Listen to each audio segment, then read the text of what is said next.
Assalamualaikum warahmatullahi wabarakatuh. Perkenalkan, nama saya Aska Hamid dengan NIM 1011724043. Di sini saya mau mempresentasikan hasil analisis jurnal saya yang berjudul Implementasi Lean Manufacturing guna mengurangi pemborosan di proses produksi. Next. Nah, pertama-tama saya kenalin jurnalnya, yaitu judulnya Implementasi Lean Manufacturing guna meminimalisasi pemborosan pada proses produksi air minum dalam kemasan jenis gelas pada PT XYZ. Nah, jurnal ini sendiri ditulis oleh Belita Mega Musfita dan Nina Aini Mahbuba dari Teknik Industri Universitas Muhammadiyah Gresik, diterbitkan di Jurnal Serambi Engineering volume ke-6 nomor 2, terbit April 2021 dan sudah terindeks Google Scholar, jadi bisa dibilang cukup kredibel.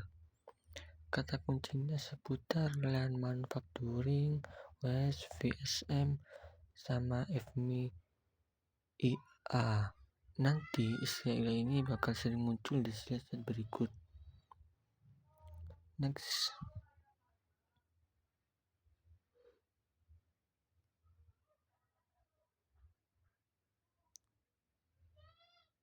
Nah, kita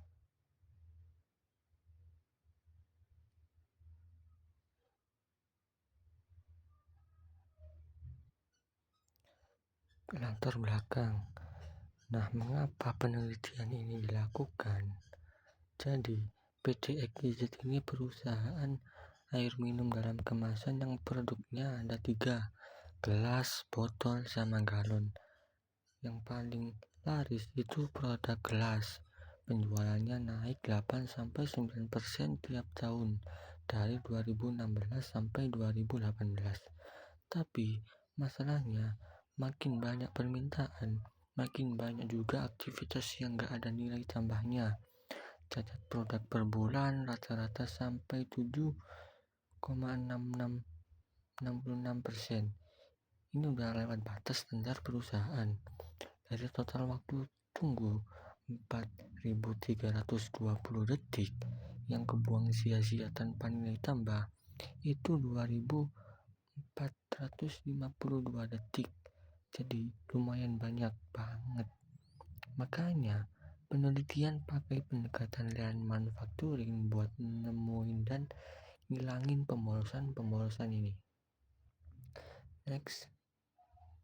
Kita ke permasalahan. Nah, jadi ditemukan 7 jenis pemborosan di PT XYZ. Yang paling besar itu cacat produk 18,91%. Contohnya gelas penyok, penutup rusak, bocor, atau isinya kurang. Terus ada menunggu 16,89%. Karena mesin sering mati tiba-tiba. Transportasi berlebih 15,54%. Karena barang dipindah manual tanpa jalur khusus. Proses yang gak tepat 14,86%. Kayak cek stok berulang-ulang yang sebenarnya gak perlu. Inventory gak perlu 12,83%. Produk berlebih itu 11,48%.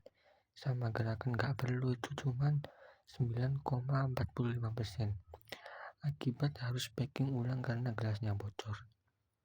Nah, dari semua ini cacat produk yang paling gede jadi fokus utama analisis selanjutnya. Next. Nah, kita ke tujuan penelitian. Ada 3 tujuan penelitian ini. Pertama, mau identifikasi proses mana yang banyak pemborosannya, dari mulai bahan baku sampai masuk produk siap kirim. Yang kedua, nyari akar masalah dari waste itu pakai diagram tulang ikan sama analisis why. Ketiga, ngasih rekomendasi perbaikan yang konkret pada metode 5W1H biar prosesnya makin efisien. Next. Nah, ini adalah teori-teori yang dipakai. Dan manufacturing sendiri intinya sistem yang fokus ngilangin pemborosan biar biaya turun dan kualitas naik. Terus ada VSM atau Value Stream Mapping, alat buat ngegambar aliran material dan informasi dari awal sampai akhir.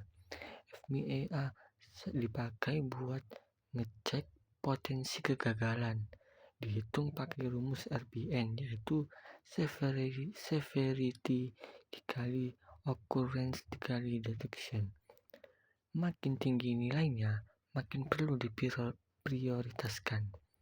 Diagram tulang ikan buat nyari akar masalah dari sisi manusia, mesin, material, sama metode kerja. Ada juga waktu TAT, yaitu waktu produksi ideal berdasarkan permintaan, dan metode 5W1H buat nyusun rekomendasi yang jelas dan bisa dijalankan. Next, kita ke metode penelitian. Nah, penelitiannya jalan lewat 6 tahap. Yang pertama, kumpulin data primer kayak tingkat cacat, waktu siklus, jam kerja, jumlah operator, sama data penjualan. Yang kedua, bikin peta kondisi sekarang, ngelihat mana aktivitas yang bernilai tambah, mana yang enggak, totalnya waktu tunggu 4.320 detik. Yang ketiga, itu sebar kuesioner ke 9 operator buat ranking 7 jenis pemborosan, dan hasilnya cacat produk paling dominan. Yang keempat, pakai diagram tulang ikan dan 5W1H buat cari sebabnya. Yang kelima, analisis FMEA. Ketemu yang paling kritis itu bocor di bagian atas gelas.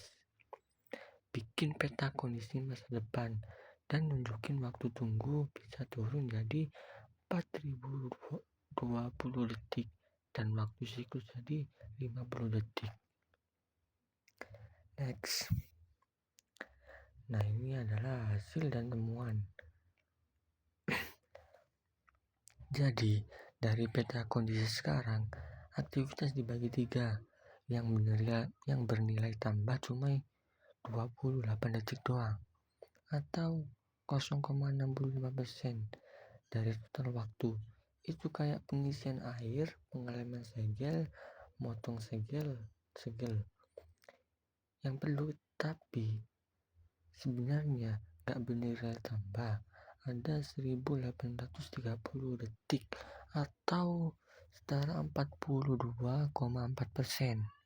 Contohnya, nyimpen bahan baku sama proses packing. Nah, yang paling parah itu yang benar-benar gak bernilai tambah, 2452 detik atau 56,8%. Kebanyakan dari proses misahin gelas sama transfer produk ke gudang, yang sendirinya aja udah makan waktu 2450 detik. Jadi kelihatan banget kayak paling banyak itu di waktu kebuang itu di proses pemindahan atau transfer ini. Next, ini adalah hasil dan temuan. Nah, dari hasil FMEA ketemu beberapa potensi kegagalan yang paling kritis. Paling tinggi itu bocor di bagian atas gelas, RPM-nya 90. Disusul cacat bahan baku, RPM-nya itu 60. Sama salah suhu mesin, RPM-nya 48. Nah, RPN itu dari severity, keparahan, occurrence terjadi, sama detection, gampang ketahuan apa enggak. Jadi makin tinggi RPN-nya, makin urgent buat dibenerin duluan. Next. Nah, hasil dan temuan sebelum dan sesudah perbaikan. Setelah dikasih usulan perbaikan, ada penurunan di beberapa indikator. Waktu tunggu total dari 4.320 detik jadi 4.020 detik, turun 6,9%. Waktu siklus dari 60 jadi 50 detik, turun 16,7%. Packing per palet turun 12,5%. Packing per dus itu turun sampai 33,3%. Rekomendasi perbaikannya itu pakai 5W1H, antara lain hilangin aktivitas yang gak perlu, rawat mesin secara rutin, training operator, lebih selektif memilih pemasok bahan baku, atur ulang jalur transportasi material, sama terapkan visual management dan autonomous maintenance. Next,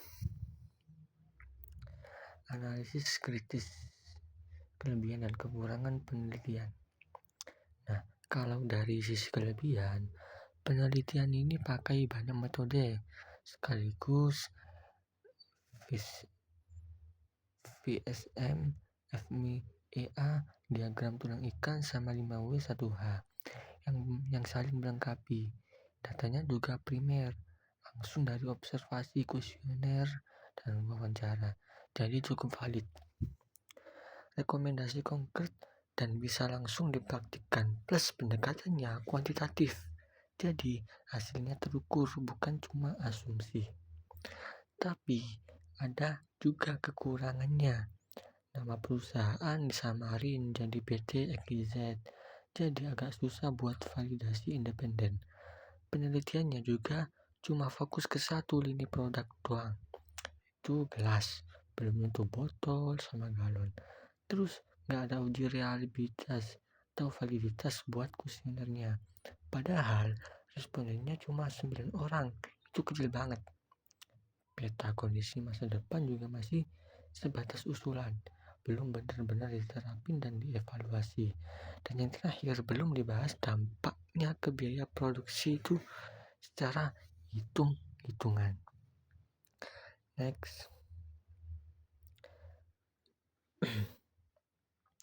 Nah, soal validitas metode VSM sama FMEA emang udah metode yang teruji dan sering dipakai di penelitian lainnya.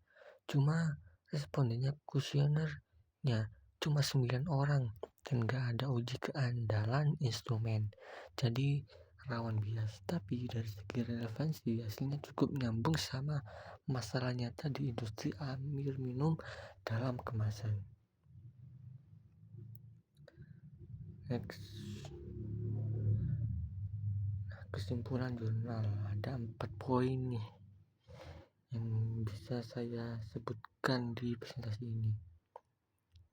Yang pertama itu pemborosan, itu yang paling dominan, itu cacat produk 18,91%. Sebabnya operator kurang kompeten, mesin gak terawat, dan bahan baku dari supplier yang kualitasnya gak sesuai standar.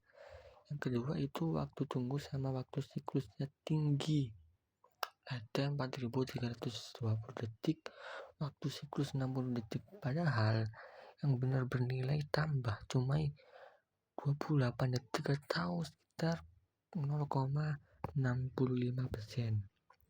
Sisanya 99,35% itu pemborosan semua.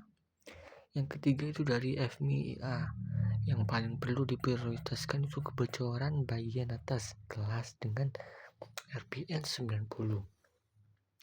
Makanya disaranin buat lebih ketat ngawasin operator, rawat mesin pressing, dan lebih selektif pilih supplier. Nah, yang keempat atau yang terakhir, kalau usulan di future Setelah diterapin, waktu tunggu bisa berkurang 300 detik dan waktu siklus berkurang 10 detik. Cuma dari benerin proses packing aja. Next, kesimpulan analisis dan saran. Nah, kesimpulannya jurnal ini menunjukkan implementasi Lean yang sistematis berbasis data dan hasil terukur. Kelebihannya jelas di integrasi multi metode yang hasil rekomendasi konkret. Tapi karena sampel kuesionernya kecil dan belum ada uji implementasi nyata, ini cocok disebut studi eksplorasi, bukan bukti pasti hubungan sebab akibat. Tapi tetap penelitian ini masih layak jadi referensi buat industri air minum dalam kemasan yang sejenis. Sarannya itu ada 3. Saya buat saran juga buat perusahaan. Nah, terapin 5S sebagai dasar Lean, TPM dengan perawatan mandiri dari operator, dan lebih ketat seleksi supplier buat penelitian selanjutnya. Perluas penelitian ke lini produksi lain kayak botol sama galon, tambahin analisis biaya dan coba implementasi nyata plus evaluasinya. Next. Nah, ini adalah daftar pusaka. Referensi jurnalnya itu dari beberapa buku, e-book, sampai jurnal-jurnal nasional. Next. Nah, selesai. Terima kasih. Mungkin itu saja dari presentasi analisis jurnal dari saya. Terima kasih. Wassalamualaikum warahmatullahi wabarakatuh.